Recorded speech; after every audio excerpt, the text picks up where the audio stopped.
ठोकमानक कर्मचारी, वाहक चालक या सर्वांचा विषय ज्यावेळेला आपण घेतलेल्या नवी मुंबई महापालिकेच्या बाहेर आपण आंदोलनाला बसलो त्यावेळेला आपण सगळीकडे वातावरण तयार केलेलं.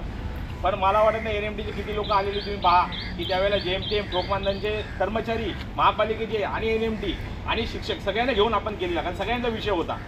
त्यावेळेला NMTचे मला वाटतं 50-60 लोक असतील. नंतर ज्यावेळेला ऐका 50-60 लोक होती, माझं होतं नंतर तुम्ही बोला 50-60 लोक होती. त्यानंतर आमच्या युनियनचे सदस्य 35, त्यानंतर 50-60 लोक आली. इतर सगळे साहेब आपण उद्यापर्यंत करू, हे करू ते करू. काय असं कर्मचारीला स्वतः तळमळ पाहिजे. तुम्ही बघा सफाई कर्मचारी, आशा वर्कर स्वतः रस्त्यावर उठतात, लढा देतात, तेव्हा त्यांचा पगार वाढतो 2-2, 3-3 हजार. तर आपण एकजूटच नाही, तर तुम्ही काय करणार.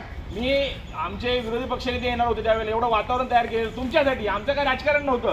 कर्मचाऱ्यांवरती आम्ही राजकारण कधीच करत नाही, आपण राजकारण कधीच करत नाही. आज म्हणजे ज्या वेळेला आम्ही स्टेज मारून कार्यक्रम केला, सगळं केलं, पण कर्मचारी कमी होते आणि त्या कर्मचारी जीवावर किती भांडतात. ज्यावेळेला तुमचा लढा, ज्यावेळेला स्वतः उपोषणाला माणूस बसतो, तुमचा जर पाठिंबा नसेल तर पुढे काय करणार.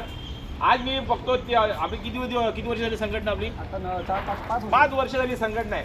35 मेंबर हळूहळू वाढत आहेत. कार्यक्रम आणि मी तुमच्याकडे येत नाही, हे नितीन येतात, बाकीचे सगळेच आणि बाकीचे येतात.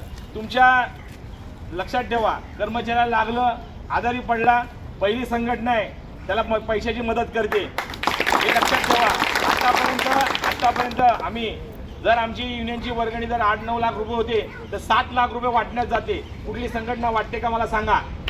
कर्मचारी तो अपघात झाला, त्याचा विषय आम्ही घेतला, कल्याणला जाऊन त्याला पैशाची मदत केली, आम्ही बसून ऐका आणि बसून त्याला पगार दिला. 1 महिन्याचा दिला का नाही, 2 महिन्याचा बसून पगार दिला. आतापर्यंत दिला होता का सांगा. काय आपल्याला मी तुम्हाला सर्वप्रथम सांगितलं, कधी कर्मचाऱ्यांमध्ये राजकारण करायचं नाही.